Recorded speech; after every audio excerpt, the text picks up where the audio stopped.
सत्य, ठळक व निर्भीड सक्षम न्यूज. जतसह परिसरातील बातम्या पाहण्यासाठी सक्षम न्यूजला सबस्क्राइब करा. रिपब्लिकन पार्टी ऑफ इंडियाने जत विधानसभेसाठी शड्डू ठोकला. Sanjay Kamble. 20 August motorcycle rally व जाहीर सभेचं आयोजन. जिल्ह्यातील Bhajap Republican Party of India पक्षाला विश्वासात घेत नसल्याचा आरोप रिपब्लिकन पार्टी ऑफ इंडियाचे पश्चिम महाराष्ट्राचे सहसचिव संजय रावजी कांबळे यांनी केला. कांबळे म्हणाले की तालुक्यात आरपीआयला मानणारा मोठा गट आहे. अनेक गावांमध्ये सरपंच, ग्रामपंचायत सदस्य आहेत.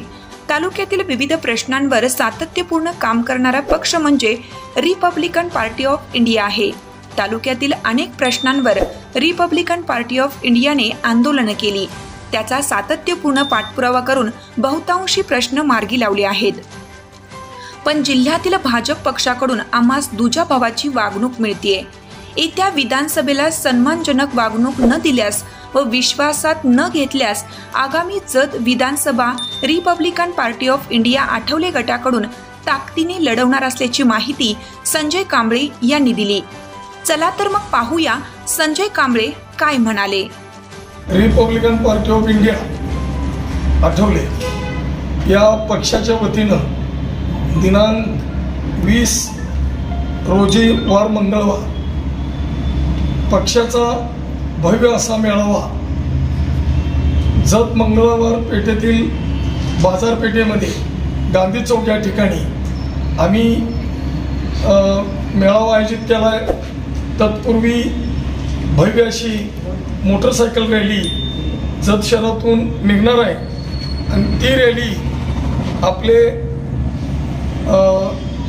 जतमधून संत बसवेश्वर महाराजांच्या पुतळ्याला हार घालून तिथून महाराष्ट्राचा आराध्य दैवत छत्रपती शिवाजी महाराज, संविधान निर्माते डॉक्टर बाबासाहेब आंबेडकर या सर्व महापुरुषांच्या प्रतिमेला अभिवादन करून आम्ही रॅलीनं मेळाव्याच्या ठिकाणी जाणार आहोत. मेळावा ठीक 4 वाजता त्या ठिकाणी आयोजित केलेला आहे आणि या मेळाव्याला आमचे रिपब्लिकन पक्षाचे प्रदेशाध्यक्ष आणि महात्मा फुले महामंडळाचे माजी अध्यक्ष आदरणीय राजाभाऊ सरवदेसाई हे या मेळाव्याला उपस्थित राहून मार्गदर्शन करणार आहेत.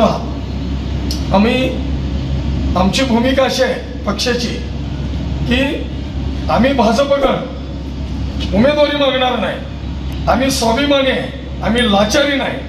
आज रिपब्लिकन पक्षाची ताकद या जत तालुक्यामध्ये फार मोठी आहे.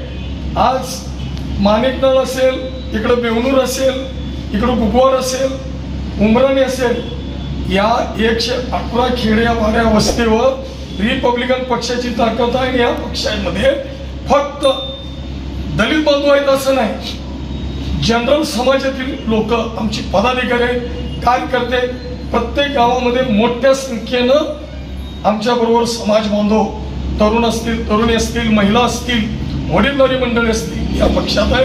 हीच कोणी मानली नाही म्हणून आम्ही यामध्ये उतरत आहोत. आज परिस्थिती बदललेली आहे.